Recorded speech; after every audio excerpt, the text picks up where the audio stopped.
Volvemos este fin de semana, y qué fin de semana. Sprint, lluvia, mejoras y cambios en las direcciones de los equipos. Un GP de Spa que esperamos que sea inolvidable.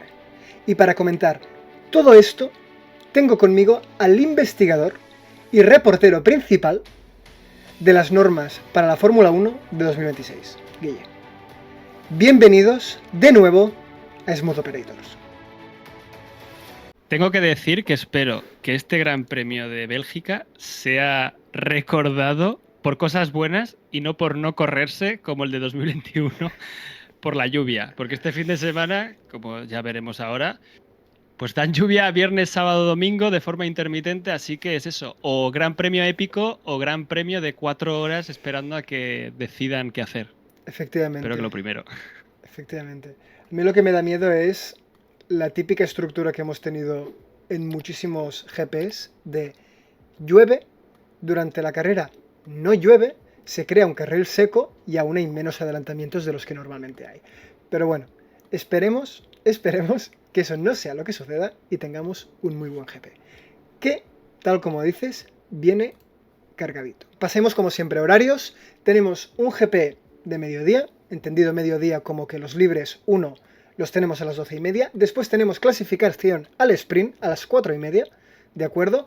Carrera al sprint el sábado por la mañana a las 12, hora peninsular española. La clasificación de la carrera principal a las 4 y la carrera el domingo a las 3. Es carrera matutina para países de Latinoamérica, algunos más pronto, otros más tarde, pero bueno, sea como sea, va a tocar madrugar a la gran mayoría. Entonces, tema tiempo, que es un poco aquí la clave. Tenemos viernes con lluvia, sábado en principio también con lluvia y domingo igual. Así que no vamos a tener ese típico formato donde el fin de semana parece que llueve, el viernes no.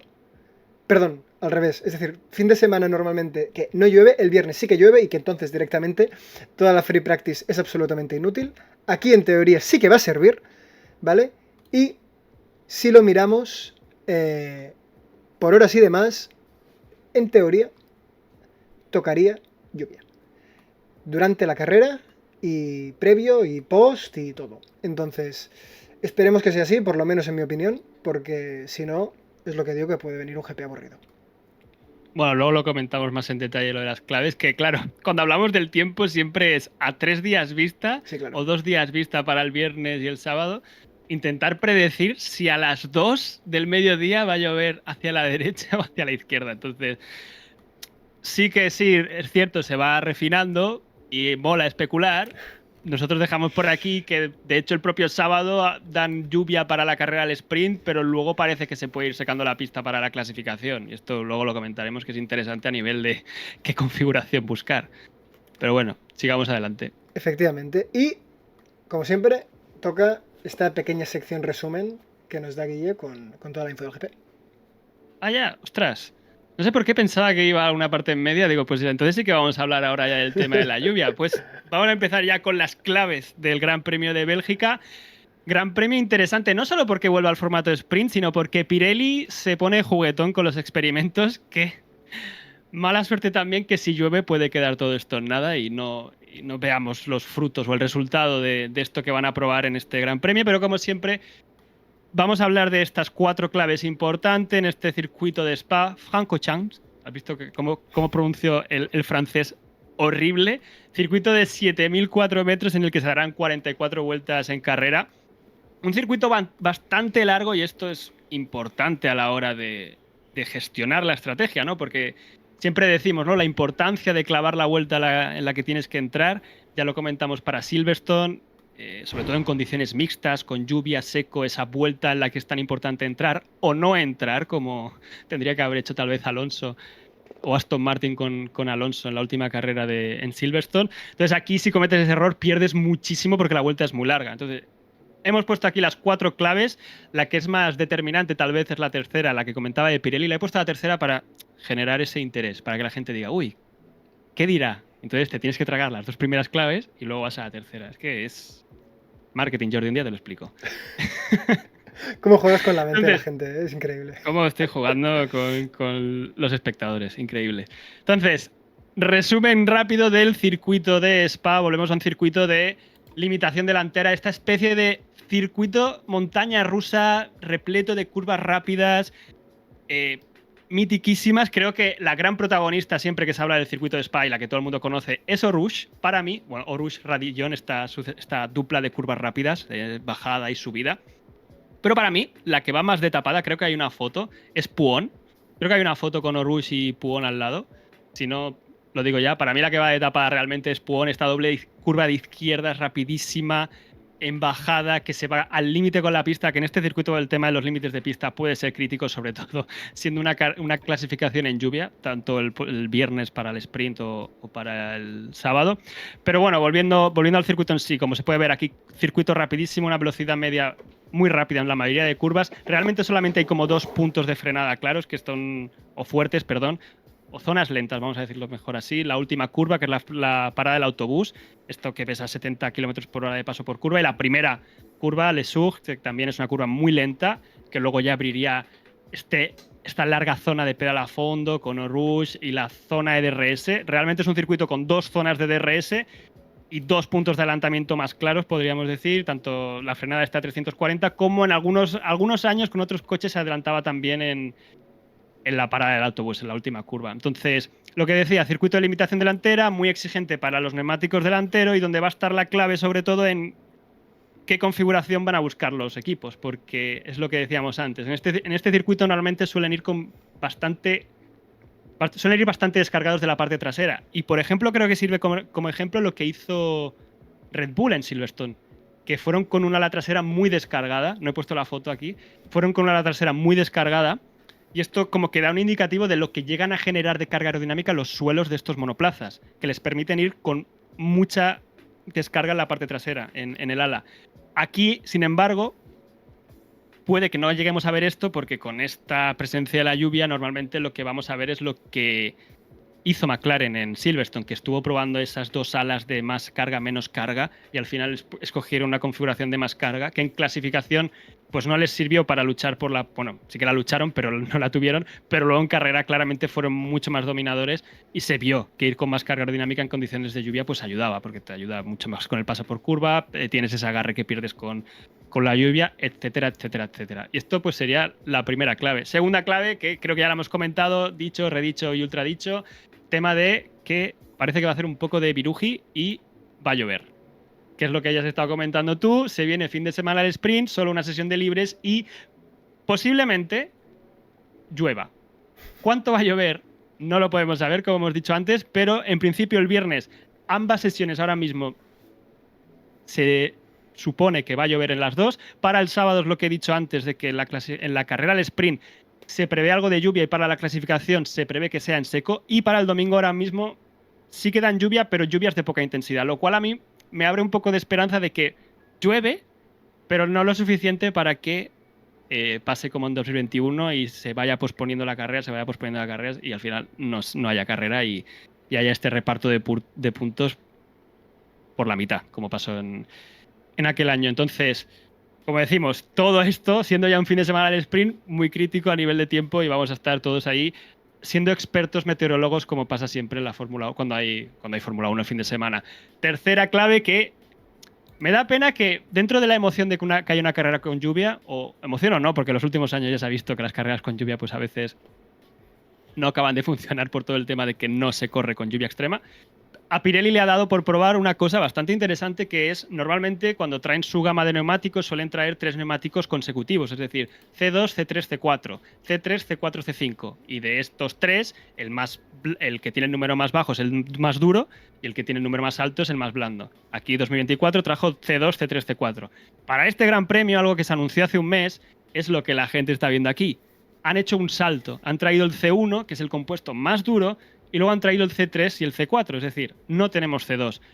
Esto lo hacen un poco para incentivar que haya otro tipo de estrategias y no todos vayan a lo mismo, y al final tengas un C1 que sí, que te va a durar más, pero a lo mejor el diferencial de tiempo te penaliza demasiado. Y dices, sí, puedo estirar mucho una parada, pero a lo mejor estoy yendo extremadamente lento, no consigo meter los neumáticos en temperaturas. Además, con unas temperaturas tan frías, aunque no llueva, tal vez este C1 acaba siendo una piedra que no consiguen meter en tiempo y no tienen en temperatura y no tiene nada de agarre. Entonces, si no llueve, puede verse un escenario interesante que a lo mejor prueben en otros circuitos a lo largo de la temporada si se ve que incentiva las estrategias, porque este circuito incentiva que haya estrategias distintas, porque este circuito, como he dicho antes, es muy exigente para los neumáticos, sobre todo para los delanteros, que esto ya siempre empezamos ya a especular de qué coches suelen funcionar mejor, porque sufren menos en la parte delantera y qué coches sufren más en la parte trasera. Estoy hablando claramente de que Red Bull suele funcionar muy bien en estos tipos de circuitos, a expensas de que luego llegue el fin de semana y les dé por experimentar con la carga en la parte trasera y adiós.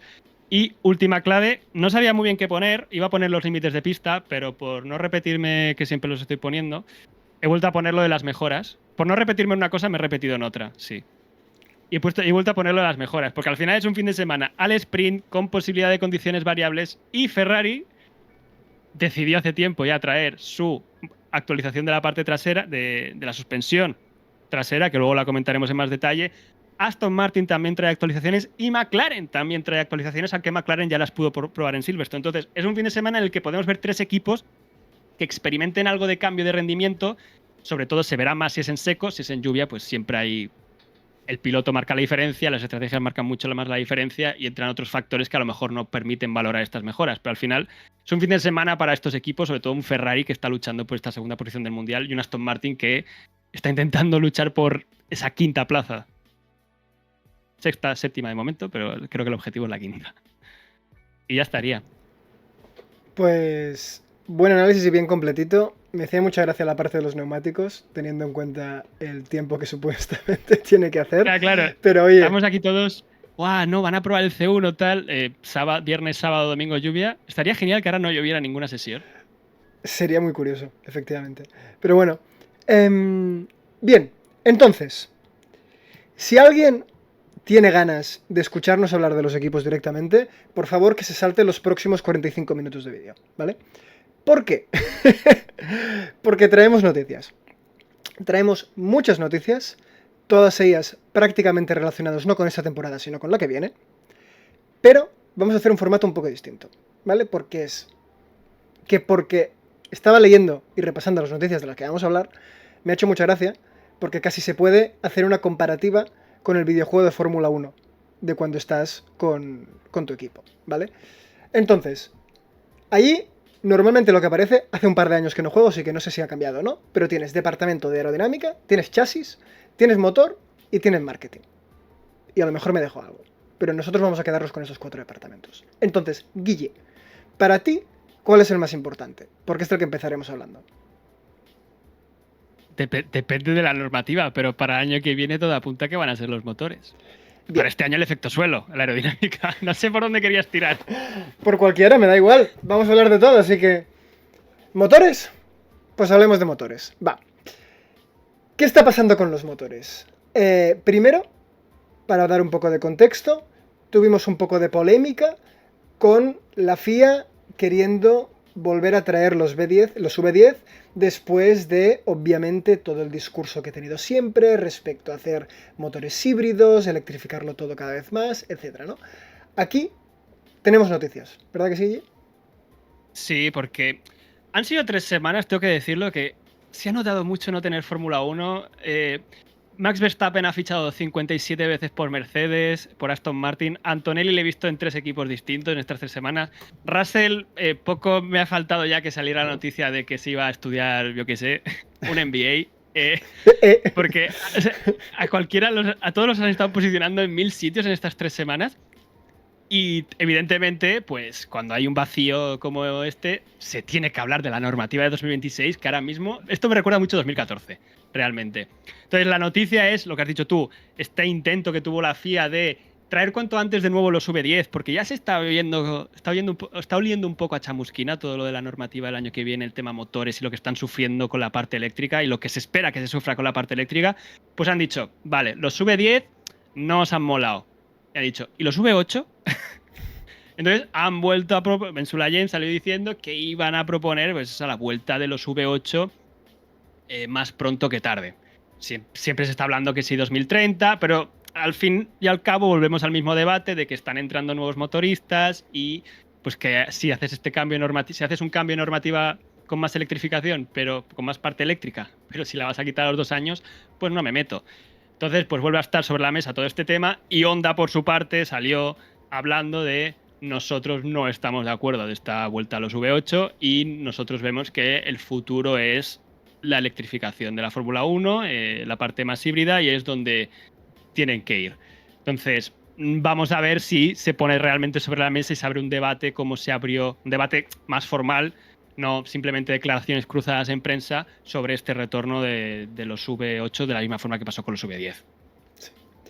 Y ante esta respuesta por parte de los equipos, la FIA ha dicho, ¿ah, sí? Pues ahora, si lo que queréis es evitar quemar combustible, pues lo que haremos es que aún quememos más con el tema de la frenada, ¿no? Porque Sí. hasta ahora había regeneración de batería gracias a la frenada que se hacía con los coches, pero es que ahora habrá aún más generación, ¿no?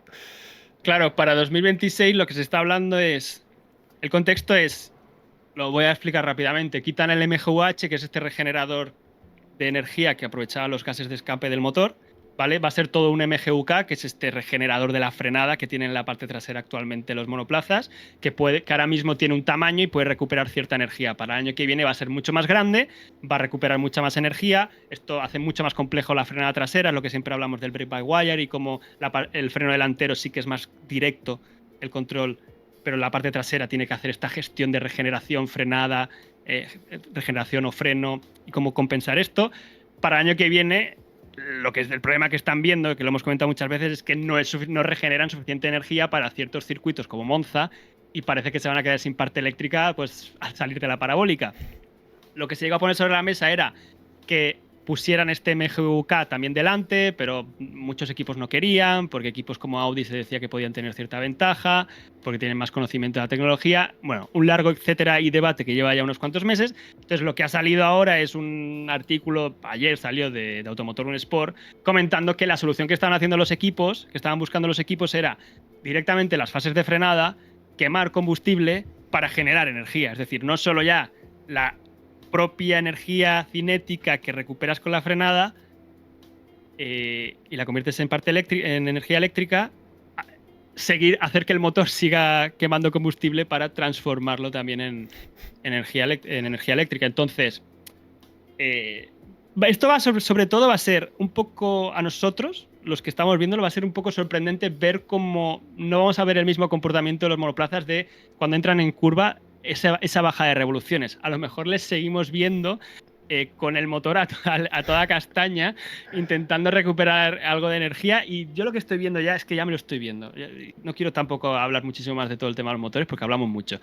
Va a ser el Gran Premio de Bahrein una carrera de supervivencia, no solo ya de que el motor aguante la carrera, sino de lift and coast, porque van a estar todos chamuscando combustible en cada frenada para poder dar la vuelta con toda la parte eléctrica, que va a ser un sufrimiento. O sea, va a ser una carrera de gestión, pero a lo bestia. Claro, tú imagínate, ¿Me da un miedo esto? tú imagínate lo contraintuitivo que sería de repente llegar a la frenada, frenar y que subiesen las revoluciones. Pero mucho, ¿sabes? Sería muy Esto divertido. ya pasa, lo he visto que pasa no sé si será en el Dakar, pero a lo mejor me estoy calentando un poco, que ya hay algún... O sea, no es algo tan nuevo, pero que Sí. llama un poco la atención al final de que, ostras, al final tanta parte eléctrica y lo que estamos haciendo es quemar más combustible. Efectivamente, pero Pero bueno. bueno. Bien, pues abandonamos departamento de motor y nos vamos a departamento de aerodinámica. 2026 dice adiós al efecto suelo, ¿no? Sí, realmente esta noticia se ha tomado también como algo como muy nuevo. Lo que ha pasado realmente es que se ha ido sabiendo un poco más de particularidades del reglamento. Creo que hay una foto ahí bastante visual. Voy. Se ha podido saber un poco más sobre este nuevo efecto, sobre este suelo de los monoplazas para 2026, y lo más relevante es, que ya lo hemos comentado alguna vez, se reduce el efecto suelo, se quita toda esta succión de la parte de abajo y se vuelve a tener un suelo mucho más plano como se tenía antiguamente. Entonces, esta foto, que no sé de quién es esta foto, si no le daría créditos, pero es de estas que van rulando y te llega y dices, ¿vale? Sí, me gustaría, siempre intento poner los créditos, pero bueno, es un poco la comparativa de esto de cómo eran los monoplazas antes, en 2020, 2025, con todas estas canalizaciones por debajo, y que lo que se ha visto es que van a quitar estas canalizaciones que he marcado aquí con la flechita. Esto al final servía para expulsar aire hacia afuera y también generabas una especie de vórtices, ¿vale? Que canalizaban hacia la parte central y esto aumentaba la succión, ¿vale? Tampoco voy a perder mucho más, pero como que este efecto se reduce. Lo que me ha llamado la atención, que he encontrado esta comparativa que hace el perfil de Twitter Dr. Ops, que no sé muy... Bueno, DR supongo que es doctor. A lo mejor es Daniel Ramírez, pero... a lo que voy, hace esta comparativa con un CFD de cuánta carga generaba distintos componentes y pone aquí lo que generaban los coches antes de la era de efecto suelo 2020. Es decir, aunque el suelo sea plano, el suelo sigue teniendo una aportación importante en la generación de carga aerodinámica del monoplaza y la altura del suelo sigue siendo importante. Lo que no vamos a los 80-70% que estábamos hablando, ni el mismo comportamiento aerodinámico del monoplaza, pero sigue siendo un elemento importante. Lo que ahora van a tener mucha más importancia son los alerones y me aventuro ya a decir que el año que viene volveremos a estar hablando de cosas como el rake, esta diferencia de alturas entre la parte delantera y trasera, cómo afecta esto al comportamiento de la parte trasera. Ya me estoy empezando a ver los vídeos del año que viene a la hora de ver esta imagen. Bueno, y después de este gran detalle técnico de Guille, aquí viene mi granito de arena. Me hace mucha gracia porque esta parte de 2026 me recuerda al típico problema de mates o de física de la carrera o del cole que te dice, tienes un Fórmula 1, asume que es un rectángulo. Pues es un poco la evolución a la que vamos, pero bueno. ¿De la carrera o del cole? ¿A qué cole fuiste tú? Primaria de aerodinamicista. Efectivamente. Bueno, bien, ahora mezclamos. Sí, esto lo estoy haciendo, lo estoy metiendo con calzador, ¿vale? Pero mezclamos aerodinámica con chasis y hablamos de que en Hungría, ¿vale? No hace falta esperar hasta 2026 para estudiar qué es lo que sucederá con los coches y el efecto de la aerodinámica y también pues cómo se comportará con los neumáticos y demás, sino que en Hungría tendremos ya un primer spoiler, ¿no? Sí, aquí ya empezamos a mezclar más cosas y es interesante porque lo que decía antes, el suelo pierde importancia en la generación de carga, los alerones ganan y se incorporará esta aerodinámica móvil que hemos comentado, ¿no? Que en recta tendrá una posición, en curva tendrá otra, generando más carga aerodinámica. Sería como tener un DRS constante, digamos, pero tanto en la parte delantera como en la parte trasera. Entonces, lo que ha dado como bandera verde la FIA es que a partir del Gran Premio de Hungría los equipos puedan incorporar estos alerones delanteros durante los test de Pirelli. Y esto básicamente lo hacen para poder estudiar cómo se va a comportar el neumático con estos cambios de carga aerodinámica. Creo que no van a traer, evidentemente, a 7 meses las especificaciones finales de los alerones. Supongo que traerán versiones muy primitivas.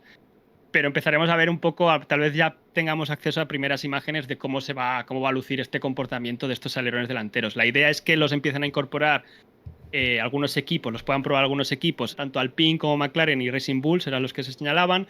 Luego más adelante, después del verano, serán Haas, Ferrari y Red Bull.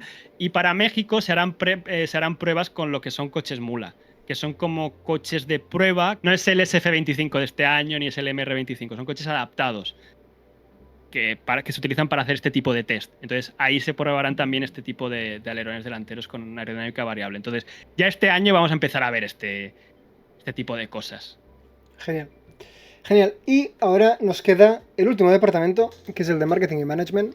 Entonces aquí, muy brevemente, Cadillac en teoría tenía que anunciar sus pilotos. Aún estamos esperando. Veremos si en el parón de agosto tenemos alguna noticia más. Y finalmente, otra cosa más, que es más regulación que cualquier otra cosa, es que se está estudiando que los equipos... Bueno, se está viendo de qué manera se puede incentivar que los equipos se quejen menos, ¿no? Sí, básicamente es eso. Viene un poco también a raíz de lo que pasó en Canadá, de lo que pasó en Silverstone, de todos estos procesos que se alargan durante tanto tiempo a la hora de, pues, cierto equipo protesta porque otro ha hecho algo. Actualmente tienen que pagar tienen que hacer como un depósito realmente.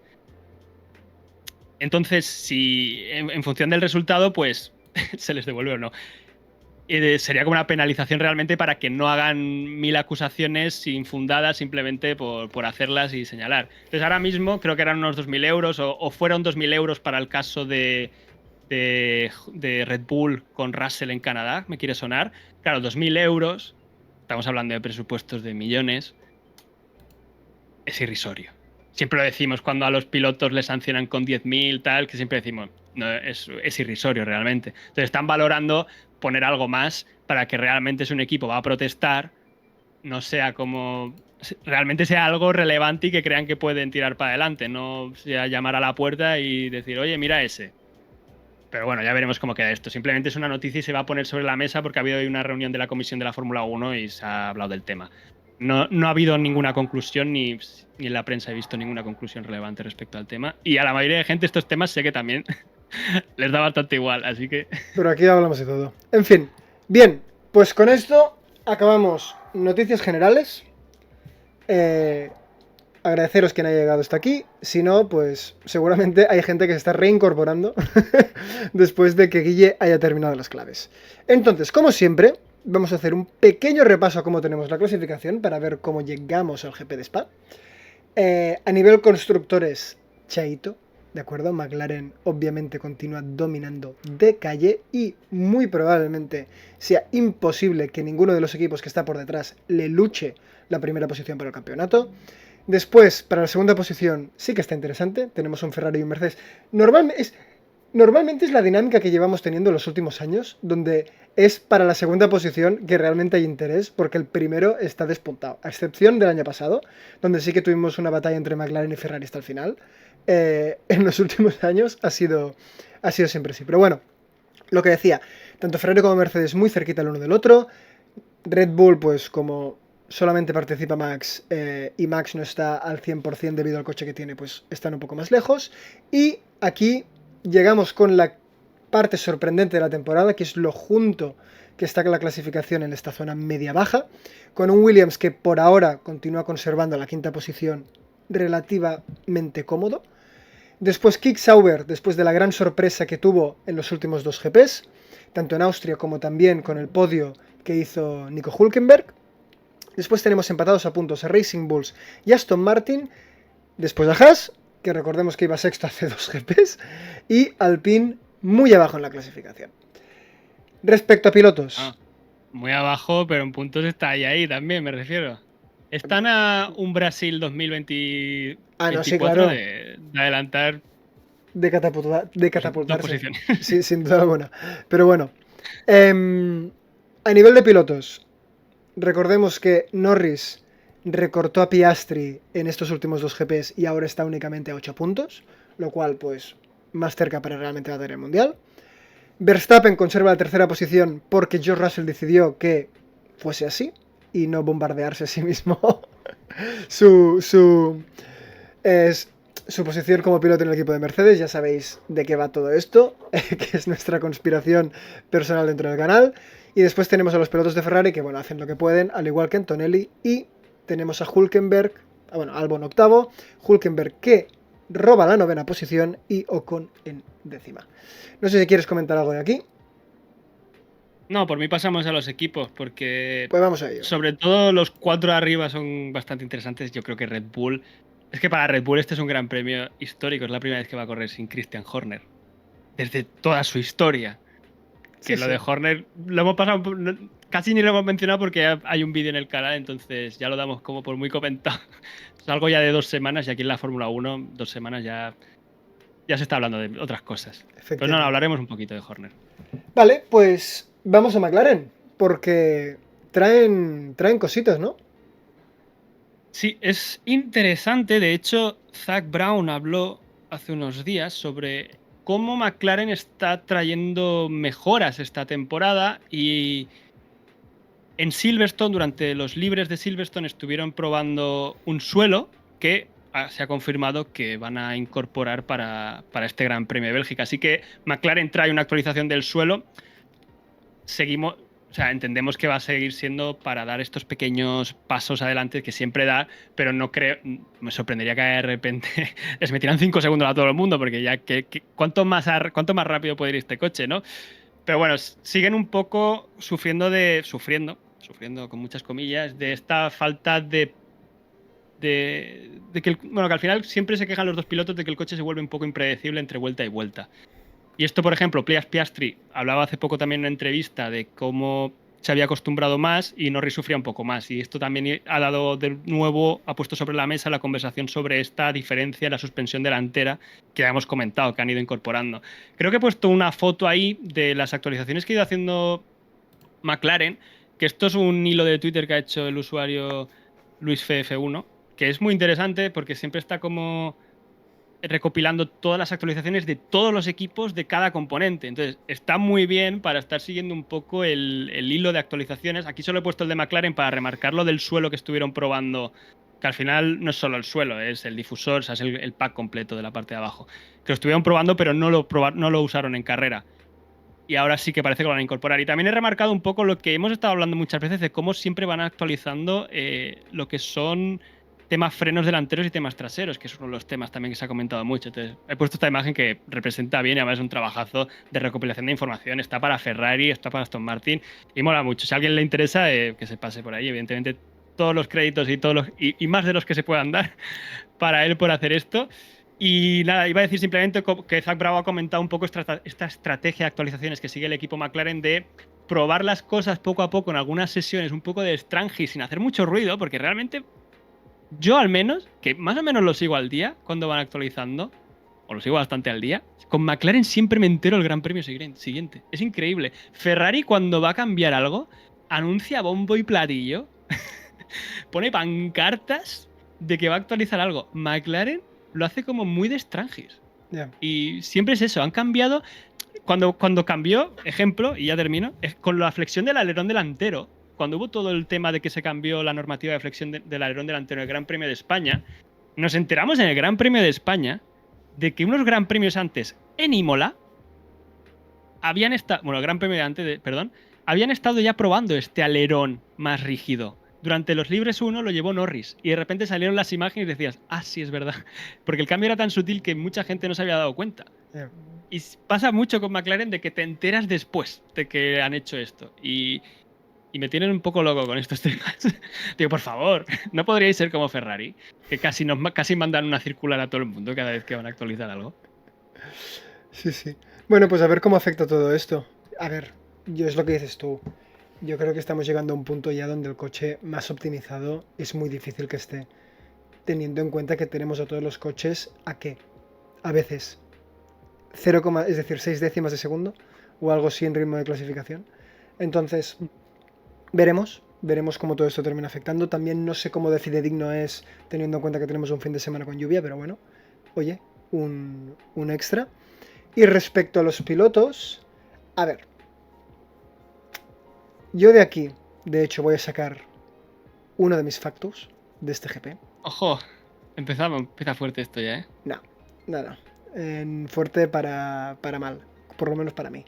Yo creo que Piastri va a aumentar la distancia con Norris este fin de semana. Norris lleva 2 seguidos, que ya sea por más o menos suerte ha conseguido recortarle la distancia. Yo creo que Piastri vamos a volver a verlo fuerte y va a conseguir aumentar la distancia. Son vibes, pura y únicamente, porque al final tampoco... Bueno, el año pasado ya fue así, ¿eh? Piastri tuvo aquí una carrera bastante más decente que Norris, que cometió un error en la salida, perdió muchas posiciones y luego Piastri sí que fue capaz de ir adelantando y Norris, lo que estuvimos comentando de que siempre pierde mucho la salida de curva, perdía mucho la primera curva y luego no le era suficiente para adelantar, porque el año pasado también redujeron la distancia de DRS en la primera zona. Es verdad, que de hecho... Está sonando un poco, ¿no? Todo este tema. Sí. Y recuerdo, ¿verdad? Diría que fue Piastri que le hizo un adelantamiento de la leche a Leclerc. A Leclerc, sí. Al final de la primera recta de DRS. Fue cuando la sanciona Russell el año pasado y todo esto. Efectivamente. Entonces, sí, pues yo creo esto. Más allá de esto, tampoco hay mucho que añadir. Ambos pilotos, independientemente de que sucediese lo que sucedió con el tema del safety car, salieron relativamente contentos con el ritmo del coche al final de la carrera y me imagino que traerán estas mismas sensaciones. Lo único de McLaren es que sí que es cierto que al final es un coche que donde esta peor eficiencia aerodinámica, es decir, que siempre sufren mucho más en recta, generan mucho drag, generan mucha resistencia al avance, siempre les penaliza un poco, son los coches con menos punta, pero ya les hemos visto que este año no están sufriendo tanto porque consiguen sacar muchas ventajas en otros puntos del circuito. Vamos a ver si vuelven a tener este debate que he puesto aquí, la comparativa de los dos alerones que llevaron a Silverstone, con más carga, con menos carga aerodinámica. Claro, en el momento en el que se suma la lluvia a la ecuación, puede que este tema no les penalice tanto, porque sí que es cierto, vale, en recta vas a ir peor, pero en curva a lo mejor recuperan un montón. Entonces, en seco, el escenario en seco y en lluvia lo veo muy distinto. Les veo más favoritos en lluvia, si cabe. Les veo favoritos en las dos condiciones, ¿eh? Pero en seco como que me cabe la esperanza, o la esperanza tampoco, pero abro la puerta a que a lo mejor sufran algo más, porque el año pasado de hecho sufrieron un poquito más aquí, Sí. por esto que estamos diciendo. Aunque ya he dicho, han solucionado mucho estos problemas, pero sigue siendo un poco el mini talón de Aquiles que tiene este coche. Sí, sí. Y nada, después de haber repasado McLaren, nos vamos a Ferrari, que efectivamente Ferrari es uno de los que lleva muchísimas cosas, ¿no? Bueno, sí. Vamos a decir, no muchísimas cosas, pero una importante. Una importante, vamos a decirlo así. Realmente es el fin de semana anunciado a bombo y platillo, como decía antes, en el que iba a traer la famosa suspensión trasera con la idea de paliar todos estos problemas que tenían. En este parón de 3 semanas han tenido un filming day en Mugello, que creo que lo anunciamos ya en el previo del Gran Premio de Gran Bretaña, que se había anunciado, en el que ya montaron esta suspensión trasera, ya la pudieron probar. Importante remarcar, en un filming day tú no puedes ir a hacer un test.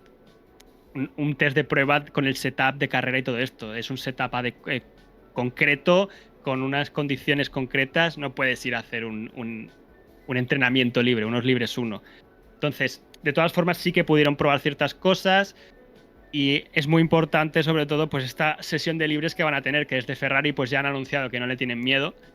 Pero claro, también entiendo qué vas a decir, ¿no? Vamos a montar la suspensión trasera, pero tenemos miedo a hacerlo aquí. Y es como, no vende mucho, ¿no? Decir eso. Entonces, creo que he puesto una foto así comparativa. Sí. Que es de The Race, que es... Remarco que no había una imagen muy clara de esta suspensión trasera.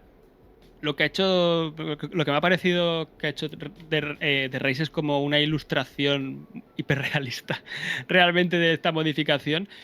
Y bueno, claro, la parte interna de la suspensión trasera no la podemos ver por motivos obvios, pero sí que se ve un poco que han modificado este anclaje de una de las horquillas. Que esto es algo similar a lo que hizo Mercedes, que Mercedes me parece que lo hizo un poco más agresivo de lo que lo ha hecho Ferrari.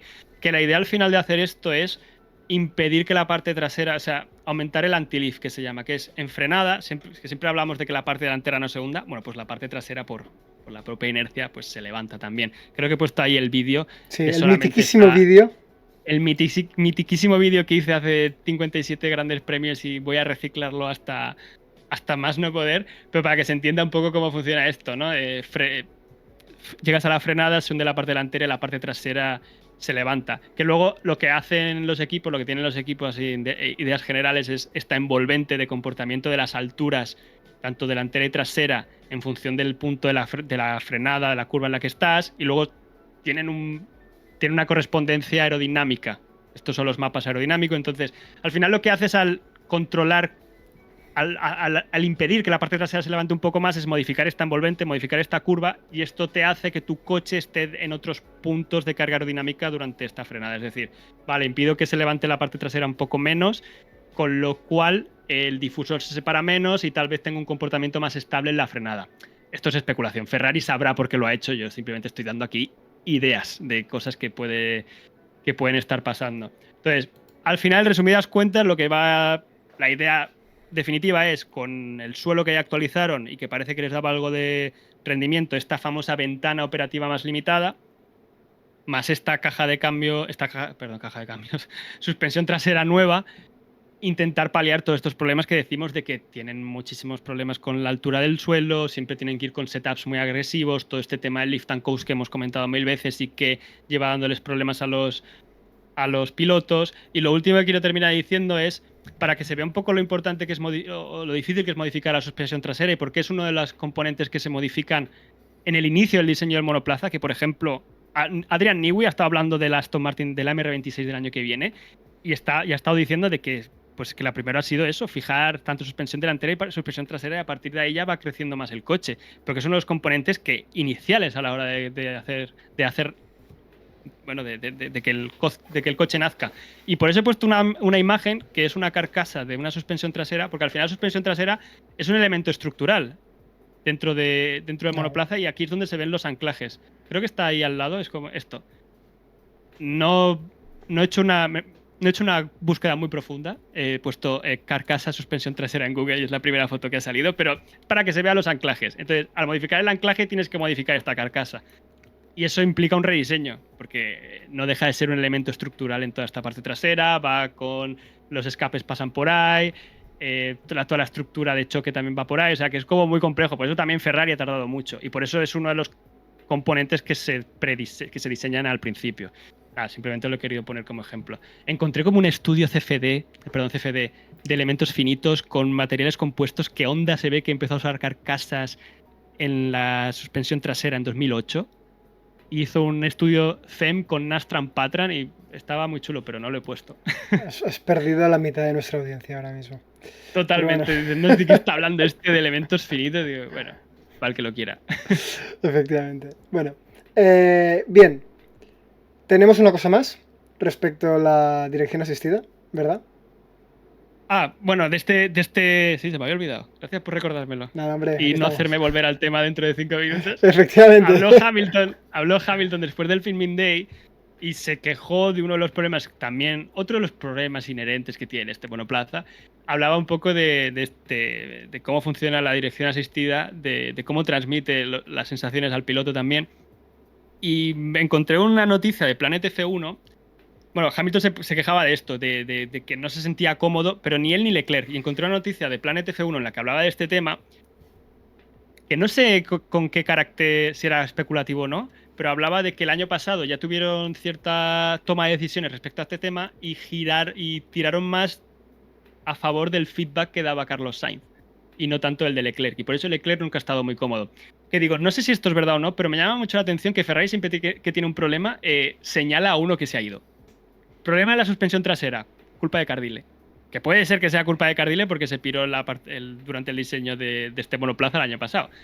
Problema en la dirección. Culpa de Sainz. Digo, vale. No lo sé, simplemente me ha parecido llamativo y que se ha hablado del tema también, es una de las noticias, pero lo de señalar a Sainz me parecía que era un poco especulativo. Oye, que ojalá, si alguien que está viendo esto tiene más información. Nuestro smooth operator diciendo, ¿sí? ¿Qué me echas? Toma, máquina. Era por aquí. Exacto. En fin. Bien. Y a nivel de pilotos, ¿qué tal? ¿Cómo lo ves? ¿Qué crees que hará Ferrari este GP? El año pasado no estuvieron mal. Leclerc sí. estaba allí batallando. Entonces, no sé si veremos lo mismo o no. De primeras, deberían ir bien. Es un circuito que no le sienta mal para nada este coche. Y es un circuito interesante para probar esta suspensión trasera por toda esta variación de alturas que hay, sobre todo curvas como Rush, con esta compresión en la parte trasera. ¿Cómo se va a comportar el coche? Es un circuito bastante interesante para probarlo a nivel esta dinámica que comentaba. Pero claro, Ferrari lleva este año un historial complicado con carreras de lluvia. El coche no se acaba de sentir cómodo. Aunque en Silverstone Hamilton llegó a estar medio luchando por el podio, tampoco estuvieron muy cómodos. Entonces, es ahí donde pongo un tremendo asterisco al rendimiento de Ferrari. Vamos a ver cómo se comportan en lluvia y encuentran el setup con esta nueva suspensión trasera para que el coche funcione mejor. En seco les veo más competitivos. Han llegado a decir de que se ven luchando con McLaren en algunos circuitos y digo, esperaos al domingo al menos. Exacto, efectivamente. Analiza los resultados y no te metas estas predicciones que ya sabemos lo que pasa y yo soy el primero que lo hace. Pero no, estoy de acuerdo. Yo tengo expectativas para ver qué tal viene Ferrari. Y más con los cambios que lleva también prometiendo desde hace tiempo que llevará y demás. Aunque bueno, ya sabemos cómo es Ferrari, por pena y desgracia en estos últimos años. Y sabemos que a lo mejor sale Hamilton y Leclerc diciendo, bueno, el coche ha sido difícil de conducir, estamos mejorándolo y esperamos que en los próximos GPs lleguen mejoras. Pero bueno, en fin, abandonamos el segundo equipo para centrarnos en el tercero, que es Mercedes. Un Mercedes que el año pasado aquí funcionó muy, pero que muy bien. Si quitas el hecho de que George Russell, su coche pesaba menos. Pero independientemente, probaron dos estrategias distintas, tanto una parada como dos paradas. Las dos funcionaron ahora no me sale la palabra. Relativamente Pero no, bueno, funcionaron bien. efectivamente, por eso. Rotundamente bien, ahora, eso era lo que buscaba. Y quedando tanto primero como segundo uno. Es decir, los dos en resultado de carrera. Asterisco. Después, obviamente, Asterisco. Russell fue descalificado. ¿Esperamos lo mismo o qué, Guille? Pienso un poco como Silverstone. Este coche, al menos este año, está funcionando un poco más en estos circuitos con frenada fuerte arrancada, ¿sabes? Sí. Start-stop, por decirlo de alguna forma. Pero de todas formas en Silverstone se les vio fuertes. Y sobre todo si vamos a tener un fin de semana, como que las condiciones meteorológicas y de pista, hemos visto que a este coche como que le da ese plus y que de repente funciona algo mejor. Entonces, no les descarto para nada estar ahí arriba. Deberían estar ahí arriba, de hecho. Por lo que se ha visto este año también y por lo que se vio el año pasado, a no ser que decidan autosabotearse como pasó en Silverstone por lo que se está hablando todas estas semanas, más sumado con todo el despido de Horner y el futuro de Max Verstappen, etcétera, etcétera, etcétera. ¿Deberían estar ahí? Sí, pero yo lo que pasa entre bambalinas no lo puedo saber. Pregunta. ¿Es posible, y de hecho aquí vendrá mi facto, que teniendo en cuenta que Mercedes funciona bien y los resultados que tiene esta temporada, Ferrari con las mejoras, Red Bull con el tema de la limitación delantera y obviamente McLaren que funciona bien, ¿es posible que estemos ante el mejor GP de esta temporada? Y aquí mi facto, que es que vamos a tener la mejor puntuación de este año en este próximo GP. Me gusta mucho este facto, ¿eh? Siempre estamos mirando como la carrera tal, me gusta un facto así. Así más metafacto, ¿no? Tiene ingredientes para ser metafacto. Tiene ingredientes para serlo, pero también tiene ingredientes para no serlo. Es decir, puede llover, que no se corra, que las carreras sean lo que has dicho tú, que hay un carril mojado, no se puede adelantar, que Ferrari con las mejoras no funcione, que Red Bull tenga 1000 problemas porque traen un setup que no toca, que McLaren simplemente vuele, que Mercedes esté haciendo estrategia rasa. Puede salir todo muy mal. Sí, tal cual. Pero bueno. Oye, y de Mercedes, ya que estamos aquí, vamos a hablar de un poco de los pilotos de lo que se baraja a nivel de nombres, lo juntamos con Verstappen y de pas, y con eso hacemos el segue para Red Bull. Que es que, obviamente, con todo el cacao que está viendo respecto a si Mercedes fichará o no fichará a Max Verstappen, que por ahora no hay noticias, ¿vale? Solamente hay aviones que vuelan a las mismas islas, pero no hay mucho Increíble. más, efectivamente. Russell, obviamente, es uno de los candidatos en los que si llega Max Verstappen se puede llegar a ir, que yo me parece que es lo que sería más sensato. Pero después también Antonelli ha estado cambiando de equipo, ¿no? Así como también figuradamente. Lo han ido repartiendo y dividiendo de equipos. Sí.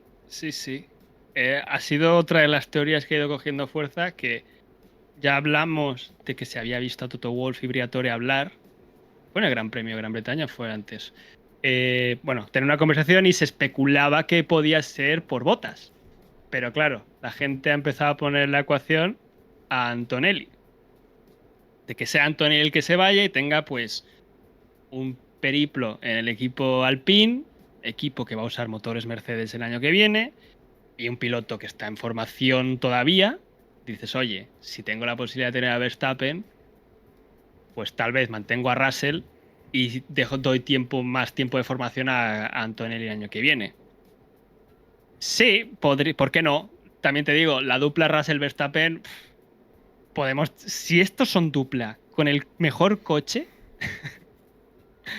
2016 incoming. Sí, y peor. Bueno, si Russell llega, ¿eh? Si Russell llega al ritmo de Verstappen, me refiero. Yo creo que sería peor incluso, ¿eh? ¿Sí? Yo creo que estaríamos ante la peor, es decir, pasaría la historia como la rivalidad más tóxica de toda la historia de la Fórmula 1. Bueno, Mira el lo que te digo. 2007 Alonso Hamilton también Déjala correr, pero no. se tiraron pocas flores, ¿eh? Sí, lo sé, pero es que ¿sabes qué pasa? Que Y Verstappen Senna Pros porque nosotros no la vivimos no porque la no vimos existíamos. literalmente, Pero sí. también Pero es que a nivel de carácter, los dos son gente como muy fuego, tío. Y yo y además realmente, de formas distintas. exacto, exacto. Y yo los veo, ¿sabes? Es decir, por ejemplo, mientras Alonso lo veo lanzando pullitas, pero sin estallar, yo a Max Verstappen lo veo estallando. Es decir, tal, supernova, tal cual. Y Russell lo mismo, pero de una manera como indirecta, ¿sabes? Es decir, Verstappen es una maza y Russell es una espada rollo esgrima, pero los dos van a matar. Entonces, yo veo una locura si sucede eso, tío. De verdad, Al ¿eh? que no lo sepa, Jordi es campeón de No, lucha no, medieval. Pues estas efectivamente. referencias con armas de hace años. Me ha En hecho fin. gracia que cogió al hacha y bueno, el de esgrima sí que. Ahí sí que controlas un poco más, ¿eh? Bueno, no mucho, pero algo hacemos. En fin, que puede ser gracioso. Y ya está. Y con el tema de Max Verstappen, aprovechamos, pues, obviamente, para saltar a Red Bull. eh, donde, pues, también tenemos varias cosas que comentar. Una, obviamente, es que Max Verstappen, como siempre, en principio va a funcionar bien y más si llueve. Ya lo veremos, pero es lo que es más probable. Aún así, Helmut Marko ha dicho que tenía que venir. Bueno, estoy hablando de Helmut Marko cuando tenemos estos tres monstruos en pantalla, pero supuestamente tenían que traer actualizaciones, ¿no? Red Bull aquí. Monstruos en el sentido positivo. Sí, claro, obviamente. Obviamente. Sí, bueno, creo que va un poco también relacionado con el tema de Horner. He dicho Eh, monstruos como podría haber dicho máquinas. sí, sí, fieras, ¿no? Exacto.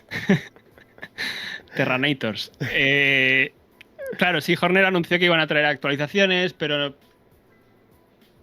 yo ya soy muy cuidadoso cuando cuando los equipos están anunciando constantemente actualizaciones porque muchas veces son cosas específicas para el circuito, no de rendimiento. Ya Ya. Mercedes me ha hecho este lío muchas veces y con Red Bull ya veremos qué traen. Puede que sea un alerón trasero nuevo de baja carga, una especificación nueva y eso sea todo lo que veamos, no un cambio muy representativo. Lo que puede ser también estas palabras de Helmut Marko es que sean un poco también de marketing a nivel de seguimos intentando traer un coche competitivo a Max Verstappen para que luche por este mundial. El de piloto, el de constructores sí que lo dan más por perdido, Normal. evidentemente. Pero a raíz del despido este de Horner, del que tampoco vamos a hablar muchísimo más porque hay un vídeo en el que se detallan todas las partes. Lo más importante, creo, a nivel de este Gran Premio de Bélgica es que es el primer Gran Premio sin Horner para el equipo Red Bull y toda esta permutación que ha habido de jefes de equipo, donde Loren Mekies entra como jefe de equipo del equipo Red Bull y luego sube Alan Permain dentro de Racing Bulls, que pobre Loren Mekies, entre comillas, pobre, pero ostras, tener que debutar en un fin de semana al sprint con pocas sesiones de entrenamiento, si supuestamente traen actualizaciones, pues más complejidad y encima con toda la lluvia, un fin de semana para ponerse a prueba en todos los sentidos. Pero lo que decía de las actualizaciones, puede que sea un poco esto para seguir vendiendo o incentivando de cara hacia afuera que se está intentando traer un coche ganador. Aparte de que, como has dicho tú, yo creo que este es un circuito donde el Red Bull debería ir bien. Ha sido un coche muy sólido los últimos años. El año pasado Verstappen hizo la pole en la lluvia de forma bastante pegando una paliza a todo el mundo y no ganó la carrera porque penalizó con 10 posiciones por sancionar el motor, por cambiar componente. Entonces, espero a ver a Verstappen ahí, Sí, sí. realmente. De hecho, este es el mitiquísimo GP donde empezó, si te acuerdas, en 2022 diría que fue P14 por penalización también y todo el mundo tenía absolutamente clarísimo que ese GP lo ganaba Max Verstappen y evidentemente fue así. Tardó 20 vueltas o algo así, el Sí, primero, sí, sí, sí. sí. O sea, este es un circuito que cumple todas las características para este RB. Para el RB20 seguro que y 19 lo hizo, y para el RB21, que parece una continuación, y lo que se ha visto este año debería estar ahí. Ahora bien, si se equivocan de nuevo con una ala trasera muy descargada, como hicieron en Silverstone, tienen estas dudas entre si va a ser lluvia o seco y se la juegan a una configuración y luego pasa como vimos en la carrera de Silverstone, que el coche pues no tenía la adherencia que tenía, por ejemplo, McLaren, pues aquí son estos factores que a lo mejor en una carrera que presumiblemente te va a favorecer, pues te pueden fastidiar el fin de semana o complicar mucho el fin de semana. Así que, pero en principio Red Bull, yo los veo candidatos aquí. Sí, sí. Todos son candidatos. Pero nos estamos mojando mogollón. McLaren candidato. Ferrari con la actualización candidato. Mercedes, hombre, llueve, candidato. Red Bull, hombre. Curva Sí, sí. rápida, candidato. Por eso, ya le he dicho yo, el mejor GP de la temporada. En fin, avanzamos. Williams, Contenido de calidad. efectivamente. Williams, por favor, haced algo, ¿vale? yo había apostado por vosotros ser el quinto equipo, de momento está siendo así, pero el ritmo que vamos en estos últimos GPs, con todo el tema de la fiabilidad, pinta un poco rana. Entonces, supuestamente han anunciado mejoras para eso, ¿no? En principio sí, todavía no tenemos muy claro quién. Supongo que mañana veremos fotografías y a lo largo del fin de semana pues sabremos qué han traído, pero eso, iba a ser una actualización, pero no a nivel de rendimiento, sino más a nivel de fiabilidad. Entonces, claro, siempre están un poco relacionadas las cosas. Al final, mejorar tu fiabilidad a lo mejor te permite ir un poco más al límite y mejoras el rendimiento, ¿sabes? De forma indirecta. Entonces, pero, de todas formas, ya les hemos visto sufrir en Montmeló, por ejemplo, con curvas muy largas de alta velocidad. En Silverstone también regularcillo. No tengo muchas expectativas con el Williams este fin de semana por esto que digo. A lo mejor pues siempre puede sonar la flauta y que encuentren los reglajes perfectos como pasa a veces. Me refiero, Ricciardo consiguió un podio con Renault aquí que nadie se lo esperaba y el coche de repente era un pepino. Puede pasar, pero por lo que se ha visto a lo largo de la temporada, soy precavido Sí, con, sí. con Williams. Lo dejamos ahí. ¿Y cómo ves a Sainz? Porque Sainz también viene de unos cuantos GPs que A bueno. ver, Sainz ha dado dio una entrevista hace poco. Ujú. Y siempre que da entrevistas Sainz, se vuelve a hablar de Hamilton, Ferrari y todo esto. Entonces, realmente tampoco ha habido mucha más declaraciones respecto a su rendimiento. Ahora bien, el tema es lo que ya dije en Silverstone. Sainz con la lluvia en esta era de efecto suelo está haciendo más carreras complicadas que buenas. Ya. Así que, por eso digo, yo con Williams no me atrevo a aventurarme mucho. Ojalá, ¿eh? Ojalá, porque sí que es cierto que no solo Sainz, sino el equipo en general. Luego hablar, a final de cuando empiece el parón, haremos esta valoración Sí. general del rendimiento del equipo, pero tal vez a gente que se esperaba más de Sainz y necesita cerrar bien esta primera mitad de la temporada. Estoy Primera de mitad, acuerdo. entre comillas. Estoy de acuerdo. Y de los que tampoco sabemos muy bien qué decir, es Stake. Porque venimos de dos GPs que, bueno, obviamente pues han salido súper bien. Tenemos que ver ahora si esto se traslada también ahora aquí en Spa o se ha acabado y vuelven a desaparecer y vuelven a aparecer después dentro de 4 o 5 GPs y demás. Lo que sí que es cierto es que en teoría ahora tienen un coche que es mínimamente competitivo. De hecho, hizo podio. Mínimamente no. Yo creo que han venido para quedarse. O sea, han funcionado bien en distintas configuraciones de circuito. Queda ver en un urbano, que sí que tiene características más distintas, pero por ahora yo no les descartaría para ser un candidato a molestar para entrar en Q3 y por puntos. Yo creo que han venido para quedarse. Sí que es cierto que, por ejemplo, en Silverstone dijeron que no estaban y que el tipo de curva larga, rápida, no les sentaba muy bien. Cierto, pero acabaron compitiendo por el podio, clavaron la estrategia y el coche rindió. Le pudo competir en ritmo a Hamilton. Entonces, yo ya no me fío nada de lo que pueden hacer estos. No, no, efectivamente. Eh, bien, saltamos ahora a Racing Bulls, que de aquí solamente tenemos apuntado pues ciertas declaraciones de Lawson, que como sabemos pues hizo... ¿Qué quedó en Silverstone? ¿Te Fuera. acuerdas? Quedó Se lo fuera. cargó con. Es verdad, es verdad. Digo, fue en Austria que tuvo un buen GP. Y digo, ahora se habrá subido un poco y por eso estas declaraciones. Pero no, es verdad que Silverstone no terminó. Comenta las declaraciones si quieres. Menciónalas. Bueno, ha hablado un poco de lo que pasó a principio de temporada y que al final se le dieron solamente 2 carreras para adaptarse y que tampoco señalaba a su Noda y que sí que le han dado muchas más oportunidades a él para adaptarse, pese a que el rendimiento tampoco es que haya sido muy bueno. Esto no lo ha dicho Lawson, pero Pero digo que sí que es cierto que al final a Lawson se le dieron solamente 2 carreras y es lo que recalcaba. En esta Fórmula 1 cuesta adaptarse. Yo estaba teniendo problemas para adaptarme. Tal vez con más carreras hubiese llegado a buen puerto mi rendimiento en Red Bull, que yo realmente lo pongo en duda por ver todos los problemas que están teniendo siempre los Obviamente. segundos pilotos en este equipo. Entonces, y poco más. Simplemente ha dicho eso y no vamos a perder mucho más tiempo debatiéndolo, ¿no? Porque al final... Efectivamente. Y, señores y señores, llegamos a la sección... Uy, Aston Martin. Te has puesto nervioso. Sí. Y le cedo, obviamente, la palabra a Guille. Guille, por favor, coméntanos qué es lo importante de Aston Martin este fin de semana. Espera que me seco el sudor, porque estoy ahora mismo Y en una yo me especie pongo de cómodo. sauna con el calor que hace aquí. No, mira, no hay tanta cosa que comentar de Aston Martin. Sí que traen actualizaciones, pero ya ha hablado Andy Cowell al respecto. Y de hecho ya se anunció para el Gran Premio de Gran Bretaña que las cosas que no diera tiempo a incorporar, me hace gracia que te hayas puesto cómodo, las cosas que no diera tiempo a incorporar para Silverstone las iban a traer para aquí. Y así va a ser. Van a cerrar este paquete de actualizaciones que ya han ido haciendo las últimas carreras con esta actualización del suelo, luego esta actualización de toda la zona de la etapa motor que ya estuvimos comentando.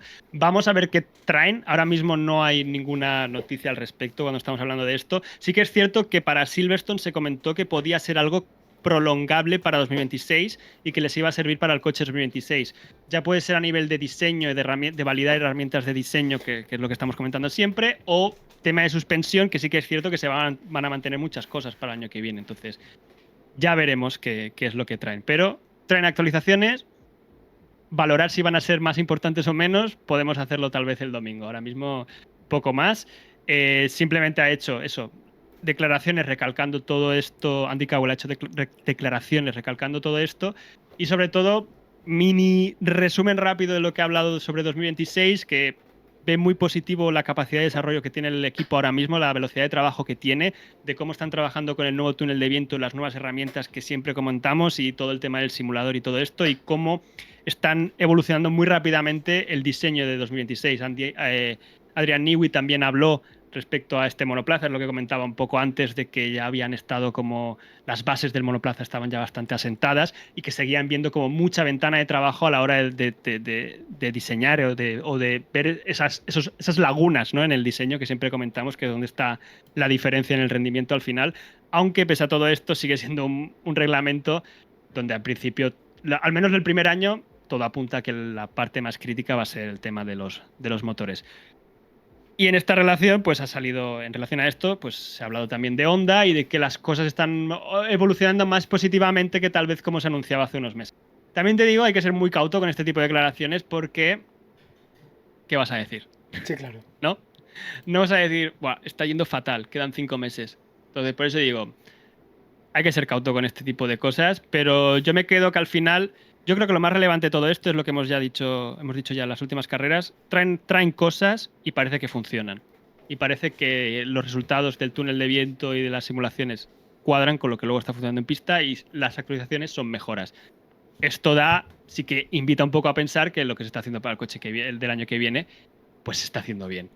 Pero del coche del año que viene saldremos de dudas en febrero del año que viene. O final de mayo, no sé cuándo eran los test ahora. ¿Final de mayo? ¿Me he venido muy arriba? Puede ser, puede ser. Ah, de mayo, de enero, Vale. perdón. Digo tú. ¿Qué pasa con el No, calendario? perdón. Nada, nada, no pasa nada. Bien, pues con esto cerramos capítulo Aston Martin y nos quedan dos. Uno, que es el de Haas, que Ocon decidió cargarse en su momento la tradición esa que llamamos de GP bien, GP mal. Entonces ya no sé si esperar que vayan bien, porque el GP del fin de semana, bueno, de hace 2 o 3 fines de semana, pues realmente tampoco fue nada destacable. O sí, ¿qué quedó con? Berman sé que fue el único rookie en terminar, pero que terminó obviamente fuera de puntos. Pero ¿con qué terminó? Bueno, ¿no? También, ¿no? Que Yo creo chocaron. que sí. Sí, ¿no? Chocaron.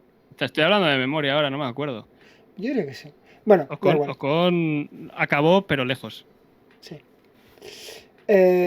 Y Berman tampoco terminó tan lejos. realmente de los puntos. Berman quedó a 1,5 segundos de Russell, que fue el último que puntuó. ¿Ves? Sí, es verdad, es verdad. Berman lo hizo bien. Ocon fue el que no. Bueno, pues realmente no sé qué esperar, porque Haas aparece un fin de sí, un fin de no, sin absolutamente ningún tipo de patrón que se pueda descifrar, más allá de cómo se ha levantado el horóscopo, y poco más. No sé. Sí, sí, por mí pasamos a hablar de Alpine, que tampoco es un equipo del que se puede hablar mucho. Sí que salieron ciertas noticias respecto a los problemas que estaba teniendo con la Pinto y que le señalaban a él como culpable, pero tampoco se llegó a profundizar mucho más en el tema porque luego pasó lo de Horner y ahí como que quedó todo, ¿sabes? Entonces Ya. ahora mismo de Alpine se habla mucho más del coche del año que viene. Sí que se está hablando de un poco de eso, del diseño y de cómo están integrando este nuevo motor Mercedes, porque al final cambian de motorizador para el año que viene y esto es un cambio importante a nivel de todo el packaging del coche y tal. Y el tema de Antonelli, que claro, también se ha rumoreado. Mira, si dejas había que comentar que, claro, se ha puesto sobre la mesa que con esta alianza con Toyota, tal vez sería un posible destino de Tsunoda. Pero bueno, perdón, le da un golpe al micro. Pero bueno, especulación y silly season que estamos hablando más de cambio de pilotos últimamente que de otra cosa. Y Sí, de sí. Alpine, tres cuartos de lo mismo con Antonelli, el futuro de Colapinto, que son estos temas que siempre van pululando por estos equipos. Entonces, para no repetirlo más, yo creo que podemos pasar a las predicciones. Pasamos efectivamente a la parte que todo el mundo disfruta más por ver mi decadencia en cuanto al resultado que llevamos entre Guille y yo. Primero, por eso, como siempre, tocan los factos, que ya sabéis que los factos no puntúan, solamente están para reírnos. Entonces, los míos, de momento, Piastri gana Norris. Segundo, mejor GP de la temporada. Y mi tercero va a ser las mejoras de Ferrari no funcionan. Eso lo que quiere decir, porque se tiene que traducir en un hecho objetivo, es cuarto mejor equipo. Vale.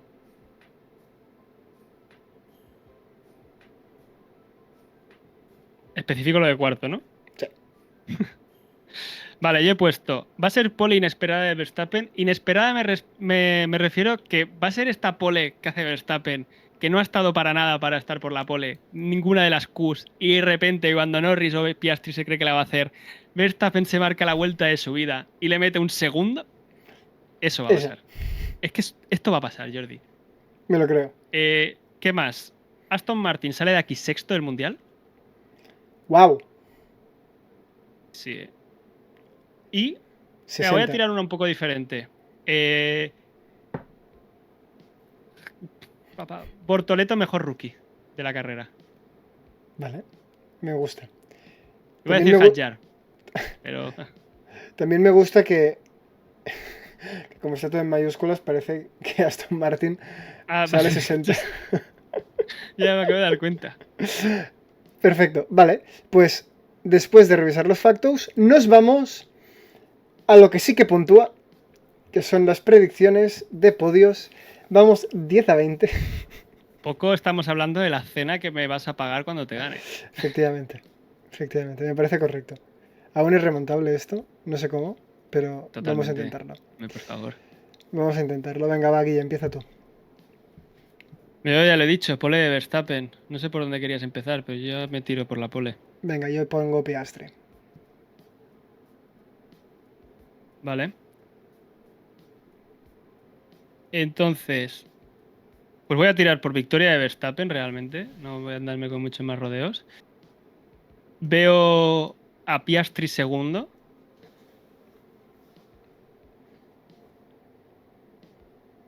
Estoy por jugármela a un Ferrari, tú. Sí, tanto, ¿eh? Además por hacerte daño con Norris. Va, voy a poner un Ferrari para que sea más divertido. Poner a los dos McLaren ya Verstappen me parece básico. Voy a poner Norris cuarto, va. Venga, La va a liar en clasificación, ¿eh? vale. Te digo ya. Bueno, nos hemos cargado absolutamente todo tipo de orden. Ah, sí, di tú ya Eh, como fluya. vale, pues ya que tienes el podio hecho, voy a decir mi podio. Yo creo que Piastri va a quedar primero. Vamos a poner a Norris segundo y a Russell tercero. De Russell acabo de dar cuenta que me había olvidado. Lo voy a poner quinto. Me está repitiendo el Leclerc ahora mismo. Bueno, no pasa nada. Vale, Tienes que remontar. mi P4, exacto, mi P4 va a ser Max Verstappen. Ya. Duro este, a lo mejor me he flipado. Y mi P5 va a ser... Antonelli. exacto, ¿te imaginas? No, vamos a apostar por Charles Leclerc, va. Gracias por poner uno que ya estaba aquí. Entonces, P10. P10. Se viene P10 de Bortoleto. Ojo, muy bien. Muy bien, ¿sabes? Como, Yo de como Ocon. si lo hubiese quedado ya. Ya, ya. La mía de Ocon. Vale. Studio con. Y Driver of the Day. Buah. Venga, me la juego a Bortoleto. Que P10 a lo mejor no es para Driver of the Day, ¿eh? Yo creo que sí. Bueno, no sé, porque viene de un podio de Hülkenberg, ¿eh? Ya, que lo van a poner más caro. No lo sé. Yo voy a hacer algo que no va a convertir, pero me hace ilusión hacerlo. Di. Alonso. Ojalá tú. Eso significa que ha habido sorpaso en la quinta, en la sexta posición, perdón. Bueno, pues lo dejamos así. La voy a poner a Bortoleto y ya está. Venga. Pues así queda nuestra predicción. Guille probablemente me saque 4 puntos, pero vamos a creer. Y con esto dejaremos ya este episodio. Espero que nos hayáis echado de menos. Volvemos a estar aquí, por lo menos durante un par de semanitas más, para después tomarnos otras merecidas vacaciones. Y nada, con muchas ganas de ver este GP, ver lo que sucede y que por favor se cumpla mi facto de que sea el mejor GP de la temporada, que así por lo menos lo disfrutamos todos. Muchas gracias a los que habéis llegado hasta aquí y nos vemos en el siguiente vídeo. Chao, chao.